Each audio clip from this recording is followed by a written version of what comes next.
asked my neighbor that. I mean, Shannon lives across the street from me now, so yeah. I typed in Shannon Sharp rigged, and I'm seeing the disturbing lawsuit. You got Joy Taylor there spilling out. The Jason Whitlock saying Shannon Sharp is trying to beat gay allegations.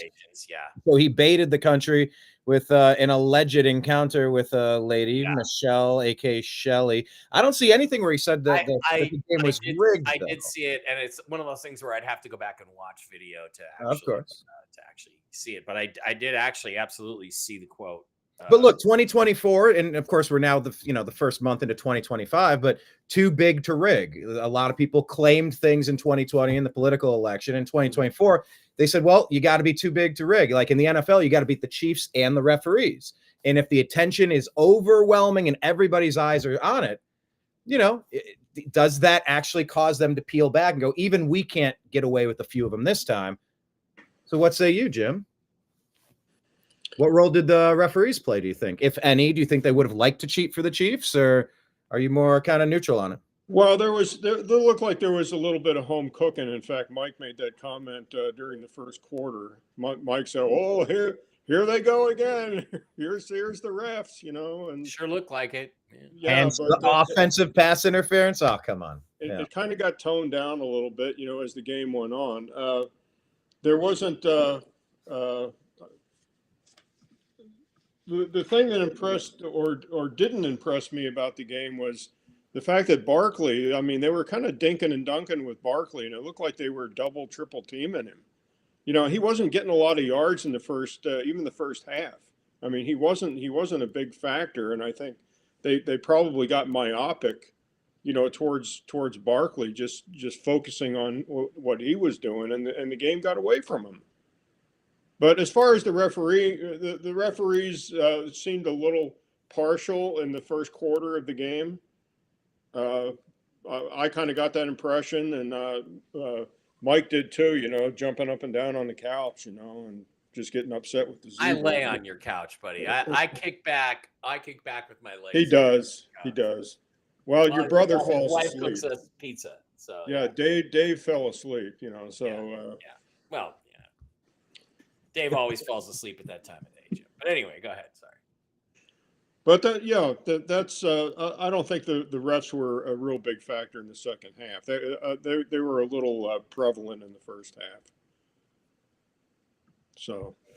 Yeah, I mean, it was such an ass whooping. There really wasn't a lot to lie about. Like, yes, you can have phantom holding calls on the offensive line, but something, Mike, that you brought up about Jalen Hurts and his running ability. Yeah, you see Patrick Mahomes, he's like a lateral. He'll go side to side. He does a lot of twisting, spinning, left to right, maybe a little up, little back, but it's a lot of left to right and then trying to chuck it across his body 40 yards downfield.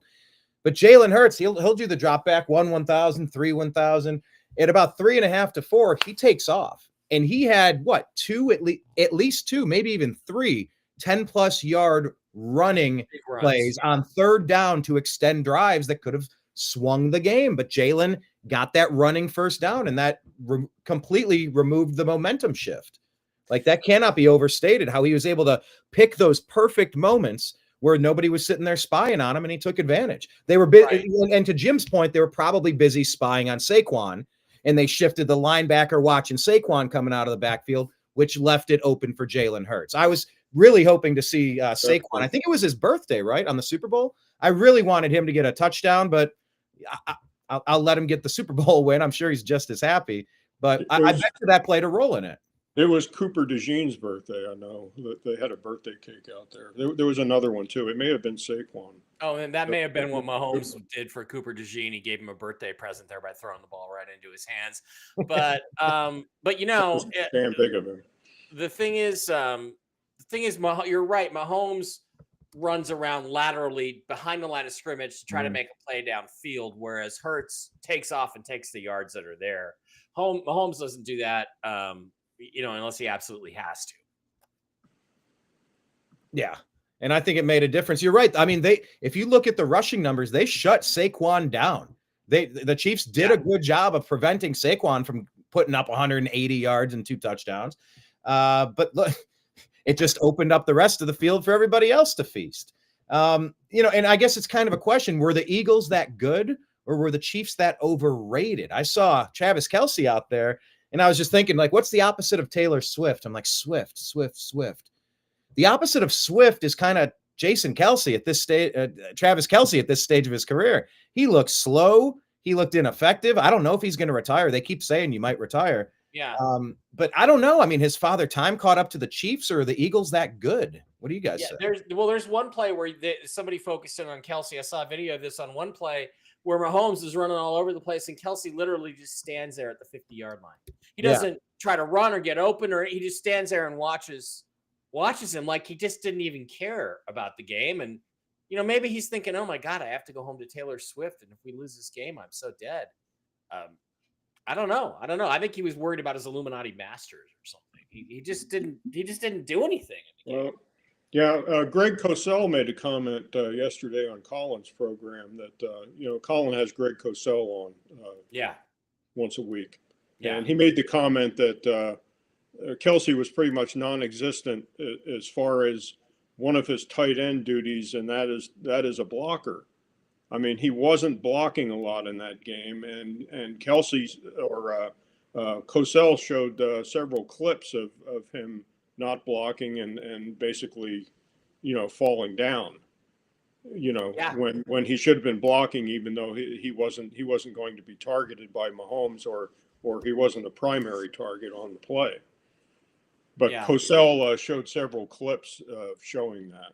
So he just played like he was out of gas. Yeah, it's interesting because he did play like he was out of gas, which you would think with 2 weeks to get ready, he would have been in shape. He would have been ready to go. You just got to wonder if he's not just finished. And don't forget to remember earlier this year, guys, he was screaming at Andy Reid on the sideline. Oh yeah. Maybe there's some problem there that we don't know about. Or maybe the vaccines have just hit Mr. Pfizer hard. Yeah, if that weren't the Super Bowl last year when he did that, I could see Andy having him ride the bench the rest of the game. Yeah.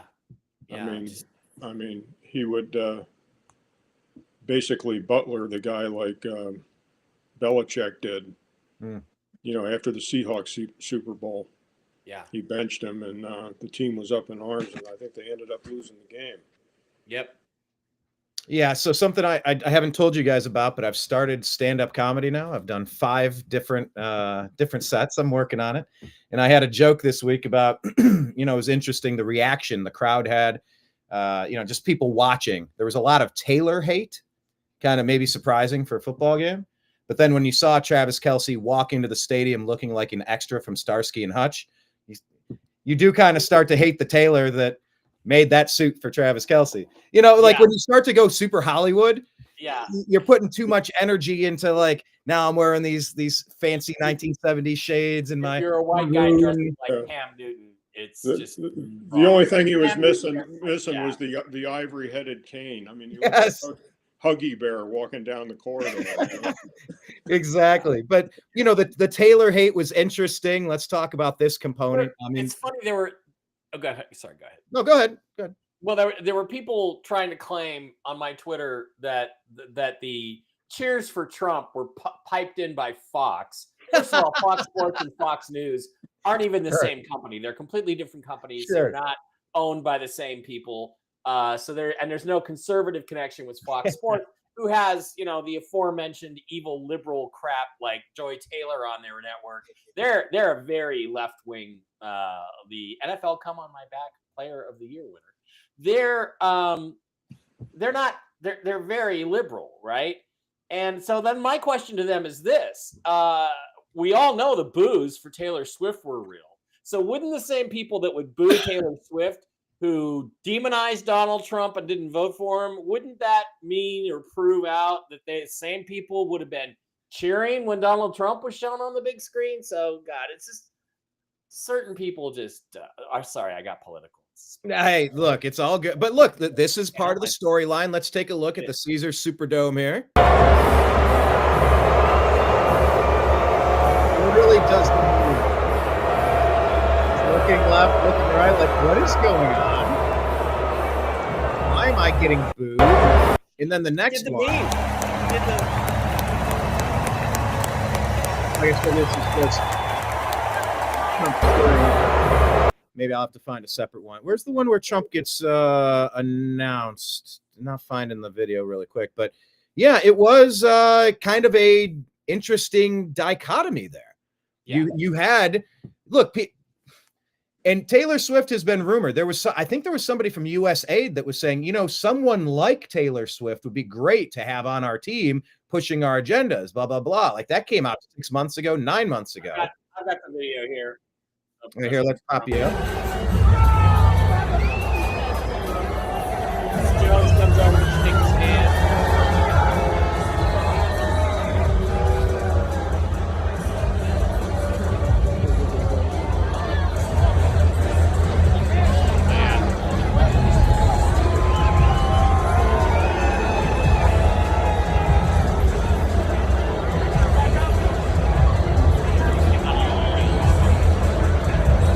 Anyway, that's one. Well, and that's one version of it. This is the one I was thinking of here. Oh, okay. That was one from like someone holding the camera when he walked out before, but this is actually when they showed him on the Jumbotron during the game. During the time I didn't love this rendition much. But listen to the crowd. Right here.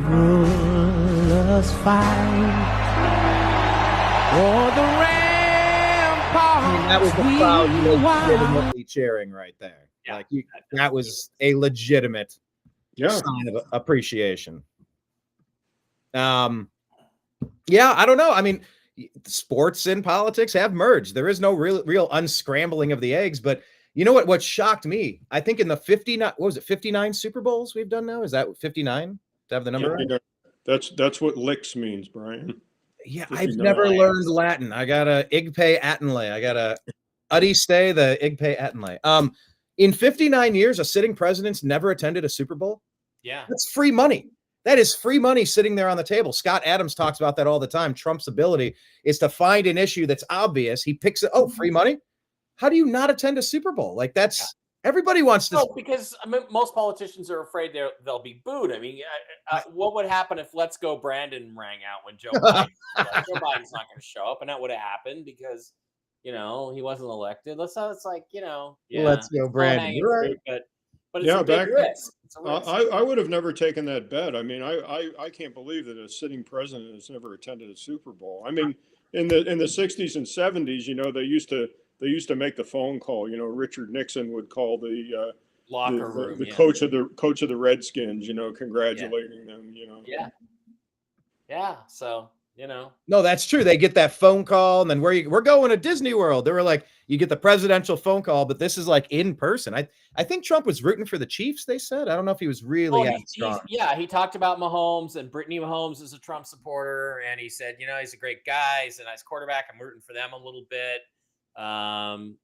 Which surprises me because Pennsylvania is a swing state. So I would have definitely, he didn't say, I'm definitely one side or the other, but he did say, he's a nice guy, and I hope, be nice if he made history, that kind of thing. Well, you're talking about nice guys, and you're talking about Mahomes. This was another odd storyline that came out of the Super Bowl. Did you guys happen to see this? Pat Mahomes Sr., I think this is on the streets of New Orleans.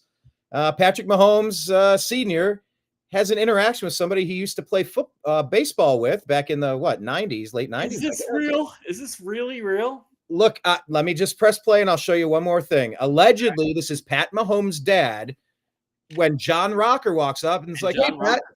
And then Pat goes off on him and starts trying to pick a fight. And he's like, oh, really? That's what we're going to do? So here, let's just take a look.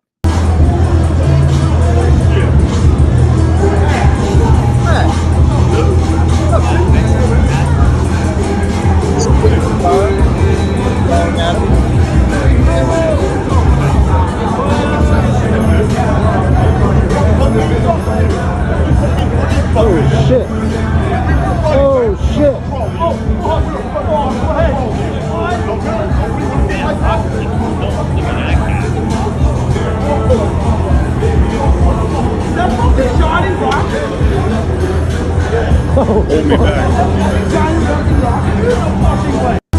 I did not have that on my bingo card. No, not me either. That's hilarious. Is that supposed to be John Rocker, Brian? Well, look, let me scroll up one more. Here's John Rocker from the it's like- John Rocker post from 22 hours ago. He says, Wow. day one of training complete. He says, Pat Mahomes Sr. will wish he had never fucked with me after April 18th.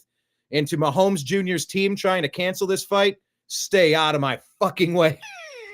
Wow. Yeah. So was Seems like this maybe it was for the like a stunt to Jake promote. Paul, Mike Tyson thing? Are they going to They be? got to be looking. Yeah, they got to be looking at all the money those guys made. So maybe they were just setting up a fake confrontation to start a fight. Well, Rocker never was, shy of No. putting out his racial politics, was he? No, I mean, but one of his big complaints was, dude, the New York subway system's a mess. Okay, we just watched a woman get burned to death. We watched other people get pushed in front of trains, all the crime on there. It's like he really got destroyed for saying New York City subways are a real disaster. They sort of are. He might have been a little more colorful, but he was the topic bore out in his favor. The subways are a mess. Yeah, I didn't see that one coming. I had no idea. It was shared a couple days ago. I go, this can't be real. I had the same reaction you had. It's like, wait a minute, is that really these guys? They have an old beef from the days when he was a pitcher on the Twins and stuff, I suppose. Yeah. I don't know. Okay. So, I mean, we've covered the Super Bowl. Were there any other angles? Commercials, halftime show. Well, commercials and halftime. Before we get there, there's one other thing I want to make. I'm going to see if you guys disagree with me. I've always felt like Mahomes didn't handle pressure very well. That he actually, when you pressure him, he's ordinary. And to give you an example, my guy Russell Wilson, he's been under pressure his entire career, and he handles it. Doesn't bother him. He handles it. You might sack him, but you have to sack him. The pressure is not going to make him play bad. Whereas Mahomes, when he gets pressured, which he's not used to, he's very ordinary and he makes a lot of mistakes. And this is the second time now, the Tampa Bay Super Bowl being another example where when you're able to get pressure on him, he kind of falls apart. And I think that's maybe a growing thing. The anointing him as the GOAT, maybe we may have to put a little bit of just pump the brakes on that a little bit, because the great ones handle pressure, and I don't feel like he handles pressure very well. I was just wondering if anybody else made that observation or maybe doesn't even agree with me. Jim, what say you?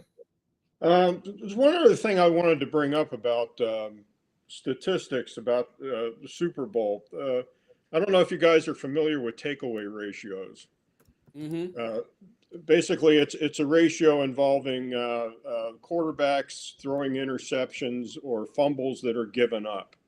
In other words, the Eagles, during the regular season, the Eagles had a takeaway ratio of plus 11, which means if a fumble had occurred and they recovered their own fumble, then that would be a 0. But if the other team fumbled the ball or threw an interception, it would be a plus 1.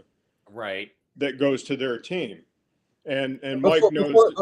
Before you move past that point, if you can just, I don't want to take you off your train of thought, but in basketball, coaches call those 50-50 balls.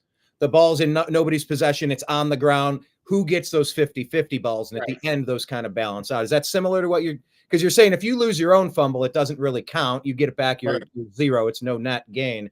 But if it's lost by the other team, you get a plus 1 by taking away the other team's possession there. Right. I know what you're talking about. And Mike probably knows this statistic also. The one that holds the record for recovering their own fumbles or recovering their own passes is Dave Craig from the Seattle Seahawks. Yeah. He holds that record. But again, getting back to the turnover ratio, the Eagles had a plus 11 during the regular season. The Chiefs had a plus 6. During the postseason, the Eagles had a plus 12 ratio, and the Chiefs had a minus 3. Wow. You usually don't win games when you lose the turnover battle. Yeah. Figuring into the postseason. So wow. The Chiefs kind of went in the tank as far as the turnover ratio after week 18.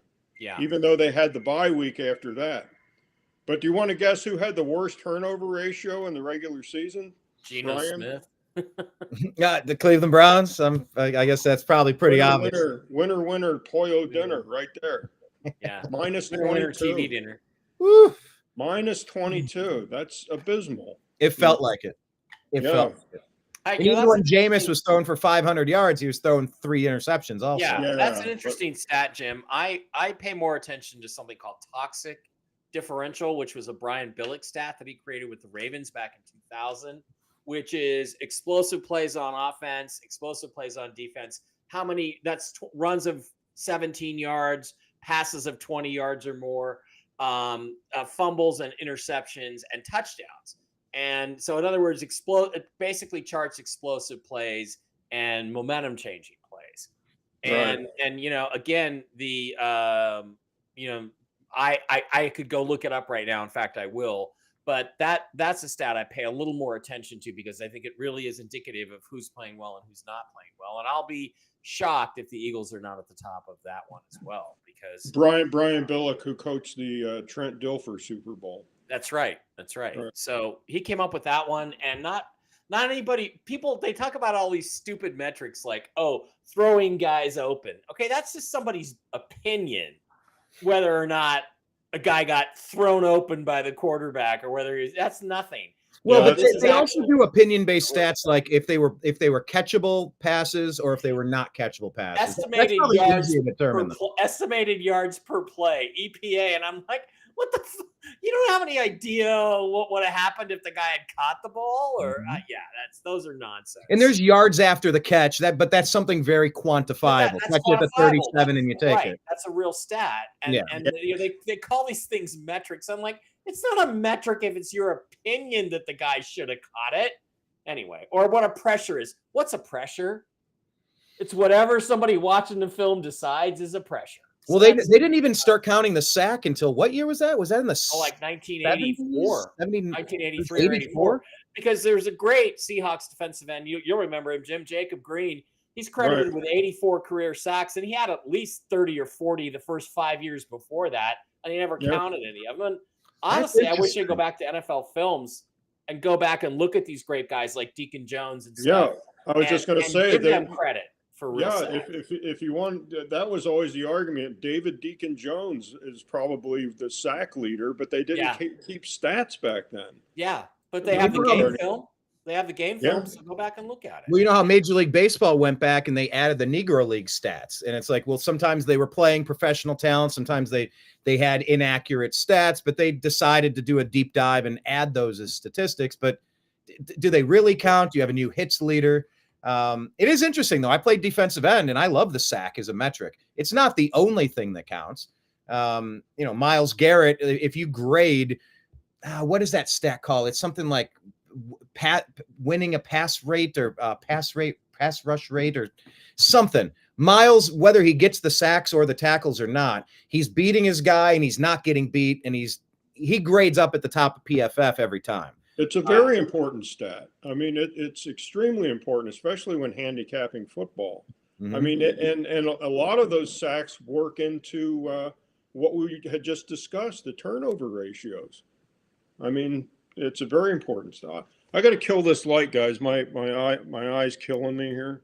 Yeah, okay. You're good. I had Brian. I had a cataract lens. Oh, that's right. 4 hours ago. I saw you pointing at 4 hours ago. 4 hours ago. Yeah. Oh. Yeah. So I'm blind in my right eye. I cannot see. So. Brian, I wanted to go back and bring up toxic differential. I'm trying to share this screen. I think you can put it on. And I had a point on the pressure with Mahomes as well. If you're ready with your point, go with it. Oh, go ahead, and then we'll talk about it. I'll stall. Give you a minute to pull that up there because I wanted to mention. Well, no, you have to put it up because I can't. Okay. I'll switch right. Actually, I'll just pull it up now, but I'll still make the point. It's weird not. Well, just as an example, there's only one place I found on Twitter that actually follows toxic differential, and they've been keeping track of it all year. And just to give you examples historically, the league leader in toxic differential since 2006 has made the Super Bowl 8 times with a, believe it or not, 2-6 record. The Seahawks 2013 team was a plus 67 toxic differential, and they won. The Eagles lost to Kansas City in 2022, although, again, that could be on the refs. Wait, right there. Go scroll back up two paragraphs. On the other end of the of the scale, read that. What's that say? Cleveland Browns finished the year at minus 101. Oh, Previous low mark goes back to the 2006 Jamarcus Russell Raiders at minus 94. Those Raiders were 2-14. Oh, sorry, earned the top spot in the draft and took Jamarcus Russell. So what it factors in, I don't know if I can enlarge this or not, but what it factors in is explosive play differential, okay, sack differential, and turnover differential. So when you look at like our favorite teams, the Browns had a minus 44 turnover differential. Meaning you gave up 44 more turnovers than you got. God. Sack differential was minus 25. Explosive play differential, you were minus 32. And that explains, look at the top two teams, the bottom two teams in this overall rating for toxic differential, the Titans and the Browns, who have the first two picks in the draft, Titans and the Browns.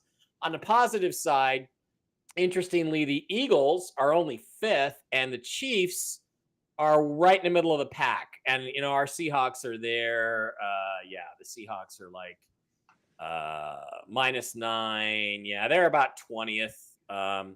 So they were minus 6 this year, Mike, in turnover ratio. Yeah, minus 6 in turnover ratio. There we go. And by the way, for context, I pulled it up to just make sure we're defining it properly because I'm not super familiar with the term. But so it says in football, explosive play differential is a statistic that compares a team's explosive plays gained to those lost. It's used to evaluate a team's offensive production and ability to create and prevent explosive plays and how it's calculated. Right. Explosive play differential is calculated by subtracting the number of explosive plays a team gave up from the number of explosive plays that they gained. Explosive plays are defined as runs of 15 or more yards in passes of 20 or more yards. Yeah. Adjusted explosive plays take into account the value of different types of explosive plays, such as touchdowns, 40-yard plays, and 60-yard plays. Right. So, I mean, it's a new stat, but it's an interesting one. Well, it's not really new. It's been there for 25 years or so, but it's really interesting. You know, the sack differential charts, they chart it in different ways. And this is the account. This is Bears. Yeah. What's the name of the account? Chicago Bears Tickets is the account. And they're the only ones publishing this that I've seen this year. So if you want to track it next year, I'd say get in there and check it out. So, well, hopefully our team will be better and it won't terrify me every time. But it is something to watch because it tells you a little bit about your football team. The interesting thing about it is the Chiefs were kind of in the middle of the pack, which I think argues that they shouldn't really have been in the Super Bowl. I think there had to be some other reason why they got to the big game, and we all kind of have discussed what that is. And what did we think? What did we think about they should have lost this year? Yeah. Well, I mean, the MVP was Josh Allen. They went up against him in the AFC title game. It was very close. I thought the Bills were a better team. Just by looking at the eye test, they look like a better team. Well, had the game been properly officiated, would the Bills have won it? Pretty good chance. 60%, I'd say, on that one. So, yeah. Yeah, that is possible. I think there's at least one other NFC team that had gotten in the Super Bowl. I think they would have cleaned the Chiefs' clock also, and that's Detroit. Yeah. Detroit losing was a surprise. But yeah, I think they would have handled the Chiefs quite well on Super Bowl Sunday. Yeah, I would have liked to see the Eagles play the Lions or the Eagles to play the Buccaneers. Like I would have liked to see some of that. Oh, the Lions offense against the Eagles defense would have been an exciting matchup for sure. Oh, it would have. I was obviously rooting for the Bills versus the Lions. I want a new franchise to celebrate. Yeah, me too. And burn some stuff in the streets. Back to your point. It can't be my team. Let it be some city that's never had it before, as long as it's not Phoenix. Yeah. Anything but Phoenix. Anybody in the NFC West, as long as it's not. No, I don't understand this desire to constantly push these dynasties like we give a shit. Like you get really tired of seeing the Yankees and the Dodgers in every World Series. It gets very old to everybody else. I mean, if they're having their own little party and they're loving it, that's fine. But the rest of us are really annoyed by it. Yeah. The point about the pressure with Patrick Mahomes, I've always thought Patrick Mahomes was overrated. He's very talented. I'm not saying he's a bum.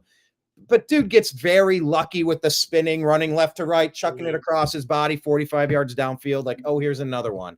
But I watched that play when Mahomes was in his end zone and went off to his side. I think number 19 on the Eagles came in the defensive end. It pushed the pocket. It kind of took him out at the hip and he threw it. But as he threw it, he lost his center of balance and it led to that interception right there. I saw a stat that said CJ Stroud this whole season had worse quarterback protection. If you looked at the metrics and the pressure rate and however they grade those things out, CJ Stroud had a worse season than this one game of Mahomes, and he had better stats throughout the whole season. Yeah. Like, Yeah. oh, CJ falling off, or he's not that good, he's overrated. The pressure can get to anybody. That's the name of the game. And the Eagles, the other point I was going to make there is that the Eagles did it in the Super Bowl without blitzing. They were getting success with their front four. They didn't even need to pull in their safeties or their linebackers. Yeah, that definitely was true. Definitely was true. And so I don't know. I mean, it looked like most of the solid athletes, they were all on the Eagles side. Yeah. The Chiefs looked undersized and slow. They say defense wins championships. Okay, the Eagles put up 40 points. Could have put up 43, maybe even 50 if Hurts doesn't throw that pick and that ref doesn't call that OPI. Would have been 14 more. So and the defense scored 7 points, and the rest of it was all the Eagles' offense. So you say anything you want, it's elite quarterbacks that win Super Bowls, and Hurts played elite in that game. No way around it. He was fabulous. And then any other final thoughts on the game itself, Jim? Yeah. Any stats that jumped out at you surprising, or did you place any bets, win any bets? Well, I laid $1 and $11 on the Chiefs on the money line, so I ate that. I mean, I had the game wrong. Yeah. And the predominant trend was the trend that I got from my wise guy buddy in Rhode Island, Ray Algasso, and that was the last trend that we had, the last program that we did in the Super Bowl since 2003. Teams that had a first round bye in the playoffs versus a team that did not have a bye were 0-9 against the spread. Well, that stat is now 0-10 against the spread. So that means rust is more prevalent than rest helping you. Rust hurts you more than rest. And it's not always that stat does not always apply to Andy Reid, because Andy Reid is now 30-6 straight up after a bye week. Mm-hmm. And that extra week also counts as a bye week statistically when you're handicapping football games. But also along with that 0-10 against the spread, it is now 1-9 straight up as far as winning or losing the game. So the bet on that would either be the side bet, either giving or laying the points, or if you like the money line. So it's something to remember next year for the Super Bowl. If the team that has the bye week prior to the Super Bowl and they win the next two playoff games, meaning the divisional round and so on, and they make it to the Super Bowl, if they had the bye week, they should be a huge dog in the game. The bye week hurts. Any guess why, Mike and Jim? Why would a bye week be detrimental? And now sometimes there's damn lies in statistics. Right. Sometimes you can find anomalies anywhere if you parse the data, but maybe there's a reason. And what does it, for what reason? Since 2003, the only game that actually beat that cycle was the Steeler and Cardinal Super Bowl, where I believe Kurt Warner was the quarterback for the Cardinals. Yeah. And that toe-tapping touchdown, great play. I hate the Steelers, though, obviously, but great touchdown. And, the Steelers ended up winning that game. Yeah, they did. Left the Cardinals as one of the 12 teams never to win the Super Bowl. Yeah. When we hope that trend continues for the next 1,000 years. So yeah, I don't know what to make of that, Brian. I mean, it doesn't make sense because usually at the end of the season, rest and health are very important. You usually prioritize that, but that's a shocking stat to me in some ways. But kind of rest. It's kind of rest versus complacency, I guess. And I mean, the thing is, when you have a 2-week break before the Super Bowl anyway, everybody should be recouped by then, having a bye week. So I don't, I want to say it's a coincidence, but it doesn't seem like it. If it's, and I'll add something to my favorite team, the Deshaun Watson Cleveland Browns this year. They weren't really running Deshaun out to play in the preseason. He had been injured. And they wanted to protect him so much that they didn't give him the reps that he needed. And it came out after the season that the coach was too scared to reprimand him in practice. or during the film study session, but like when Jameis came in, he tore into Jameis. Like they've treated Deshaun with kid gloves when he needed to get the repetitions. He didn't understand the playbook. He needed those extra reps under his belt, and he needed to watch the game film and get coached. But we didn't do that, and that obviously hurt us. It's like you don't want to see an injury in preseason because then everyone will go, "Oh, you dummies! You know you shouldn't have played him. He was injured last year. It's your fault. The whole season. You should get fired for that." Like they were terrified of getting that critique, but then the player wasn't ready, and the whole season suffered because of it. So yeah, I guess rest is not a good thing. I'm intrigued by that, rest versus rust. All right, I guess the only other point I had to ask you guys about was the pomp and circumstance of the entire show. That would be commercials. Were there any great commercials or shitty commercials? And halftime show, Kendrick Lamar. To you, gentlemen. If I recall, Jim, we were eating Regina's amazing pizza during the halftime show. Pineapple and ham. Yeah, there was a lot of muting of the 85-inch big screen.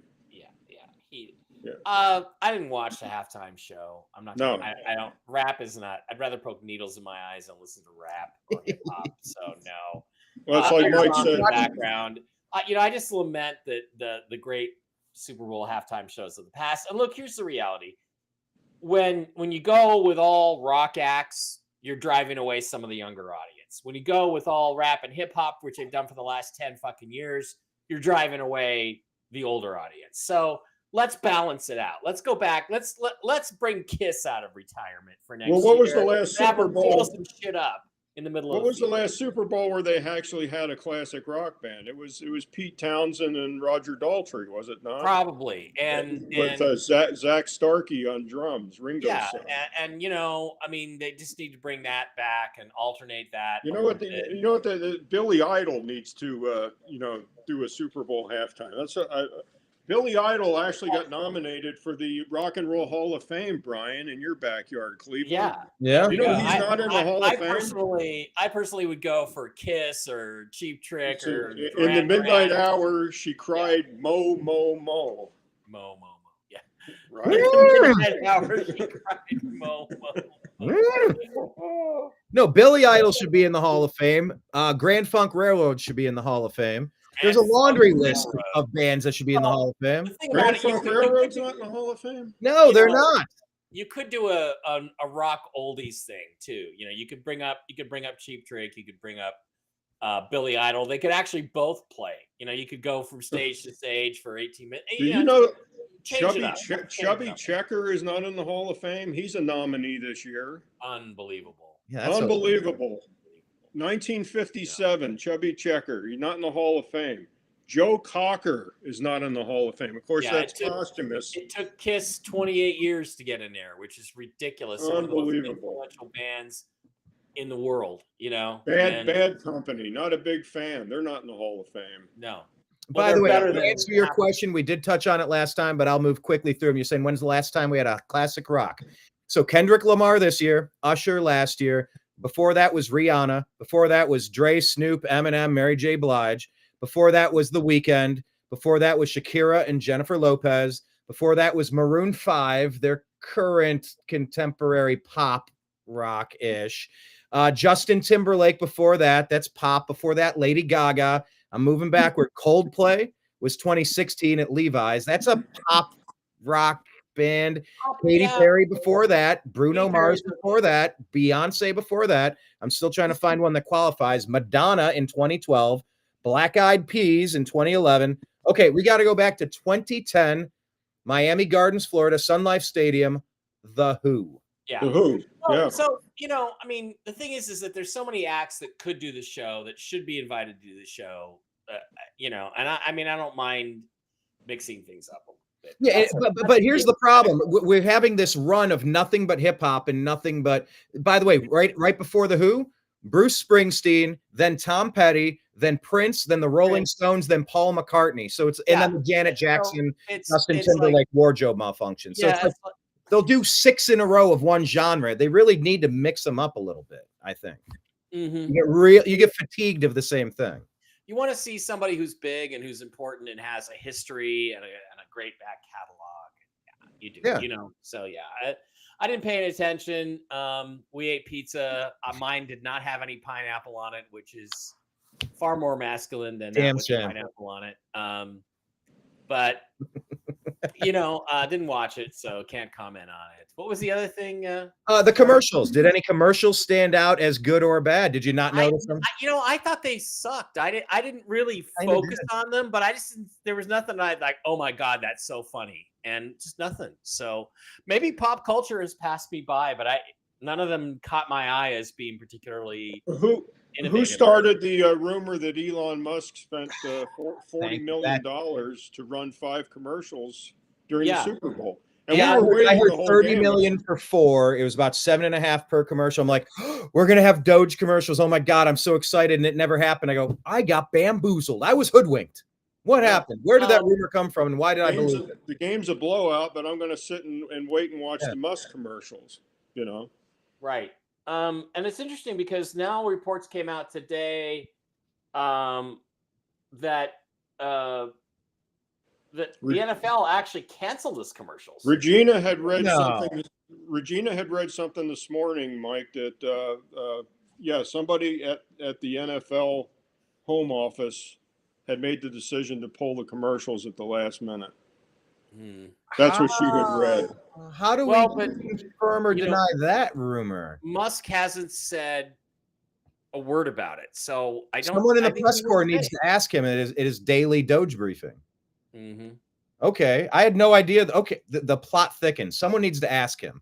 I don't know if we know a White House press correspondent or not, but we gotta. I put in for press credentials, by the way. I'll let you know if I get approved. Right. Well, the thing is, what if that was just a ploy to get more people to watch and more people to stay tuned during the commercials? What if it's kind of like the NASA are the ones, believe it or not, and I can go into this, but I'm not going to on this show.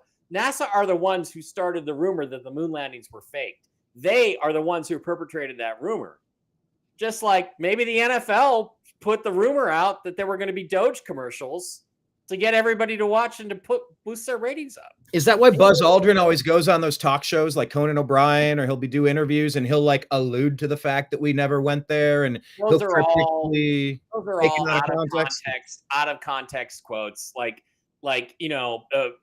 David Letterman says, we watched you land on the moon, and he says, no, you didn't. Yeah, well, what he means is, no, there was no live television transmission while we were descending to the moon. So, it's that kind of thing. So, yeah. But anyway. And he punched the guy that gave him grief, like, oh, you didn't walk on the moon. He popped him in the face. He politely asked the guy to leave him alone for about 15 minutes before he gave him a knuckle sandwich, and he didn't hit him until the guy called him a coward. Now, if you went to the fucking moon, okay, you can be a lot of things, but not a coward. In that tin can, and by the way, the only reason they got back is because he had a ballpoint pen in his pocket, because somehow they had broken off the arming switch that armed the ascent stage engine, and it was only the fact that he plugged the pen in there to throw the switch to arm the ascent stage engine that they got off the moon, because they had nothing else on that ship that they could have they could have stuck in there to throw that switch. Wow. Okay, so call me a coward after that. I'm gonna punch you in the face. Yeah, that's some MacGyver shit, Mike. I'll defend Buzz. I returned home with chewing gum and a paper clip. Chewing gum and a juicy fruit wrapper. Yeah, Buzz carries the pen with him at all times. Somehow, in that cramped little space, one of their backpacks busted off. The one switch couldn't be the switch that, drained the urine packs or something. No, it was the switch that activated the ascent stage engine.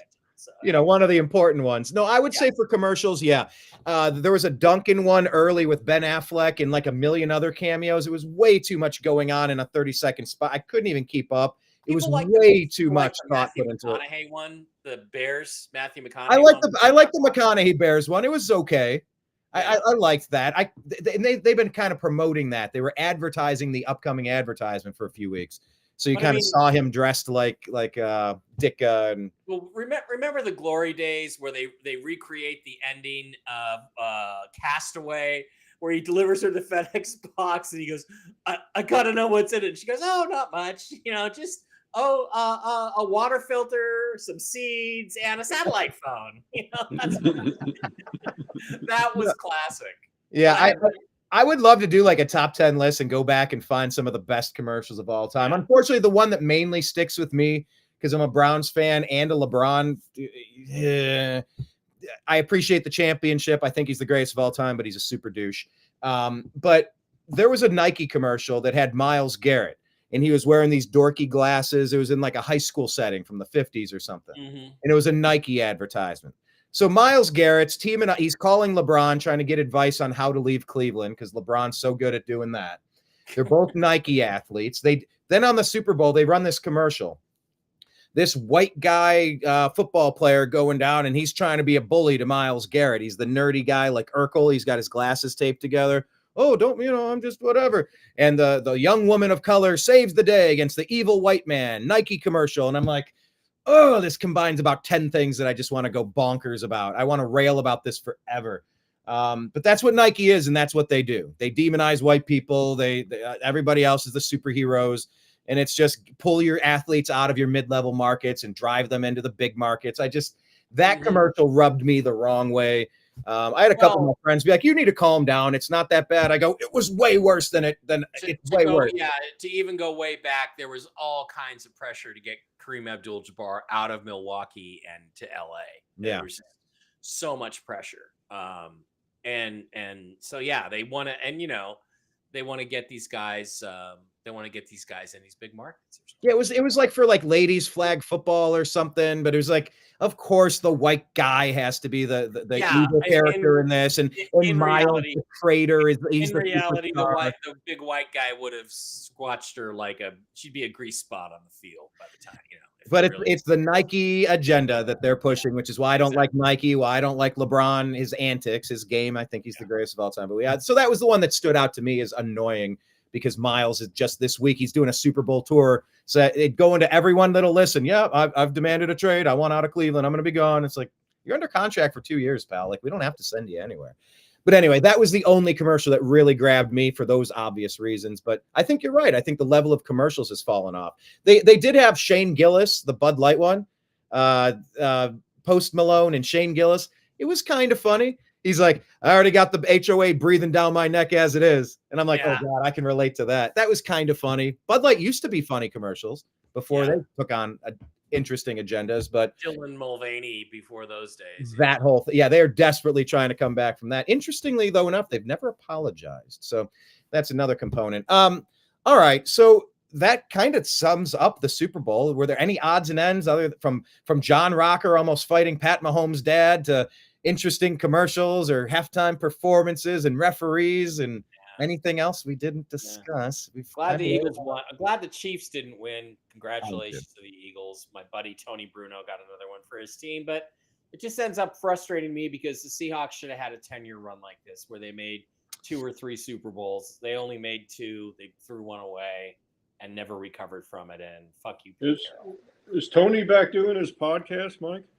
He is. Tony Bruno does a Friday night show now and still is incredibly talented.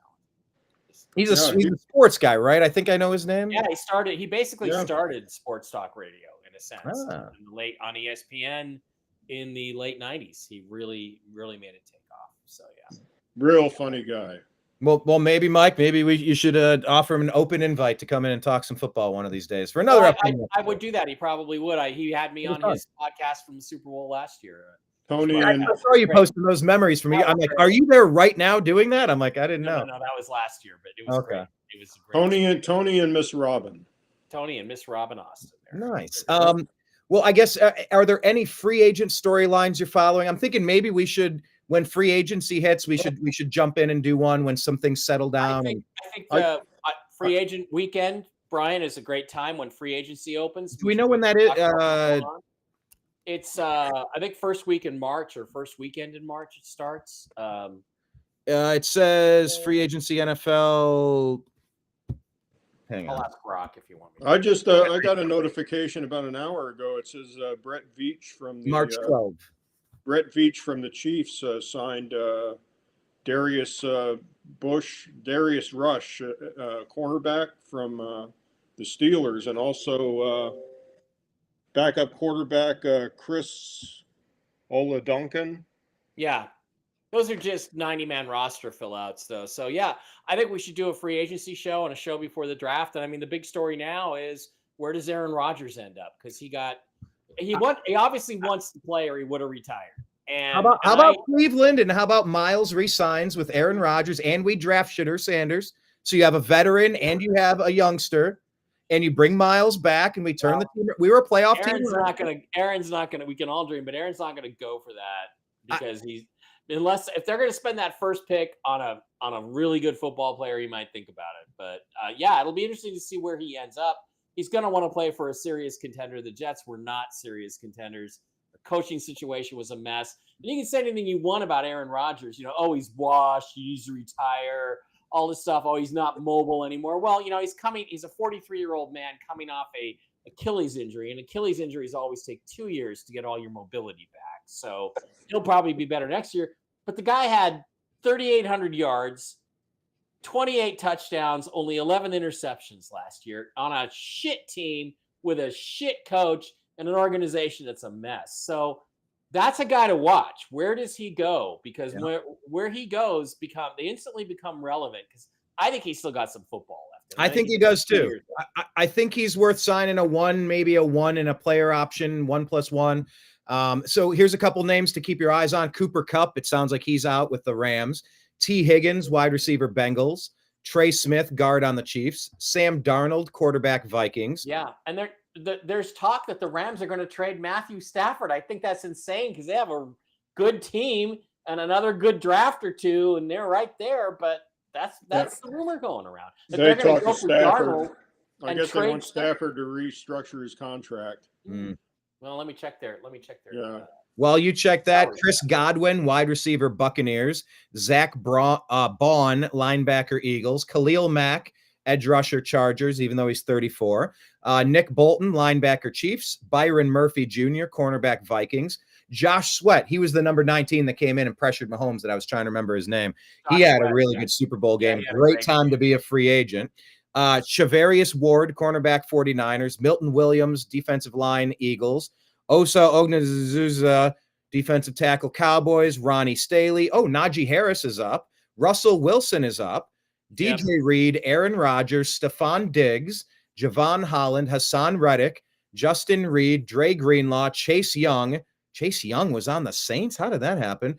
Alaric Jackson, Drew Dahlman, blah, blah, blah, blah, blah. Mekhi Becton on the Eagles, and a bunch of Amari Cooper on the Bills and some others. But those are a quick list of some of the top names available. Matt Stafford, just to let you guys know, Matt Stafford has an insane $49 million cap hit right now, and they could do a simple restructure, and just because he's got 2 years left, they could save another $12 million under the cap if they just did that.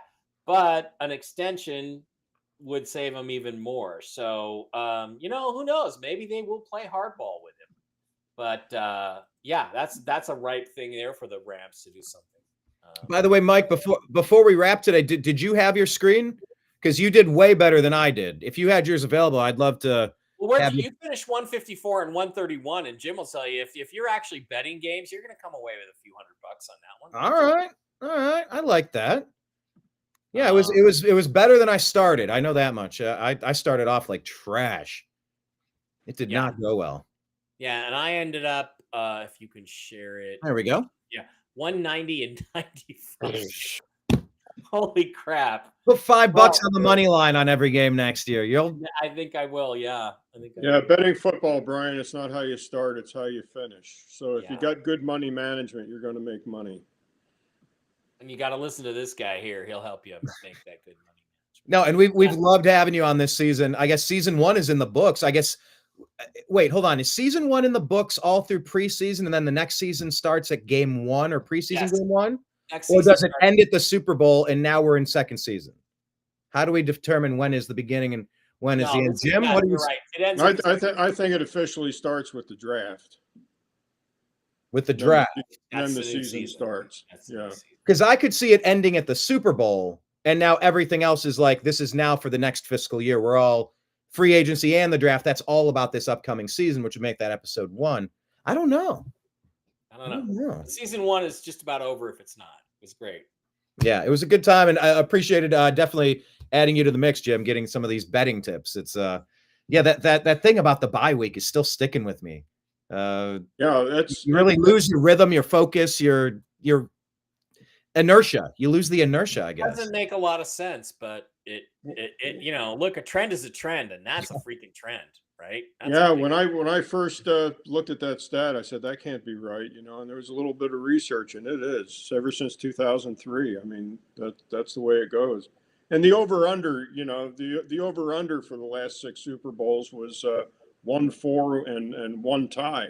Yeah, and the over was way over. I mean, the over was over, you know, pretty much at halftime.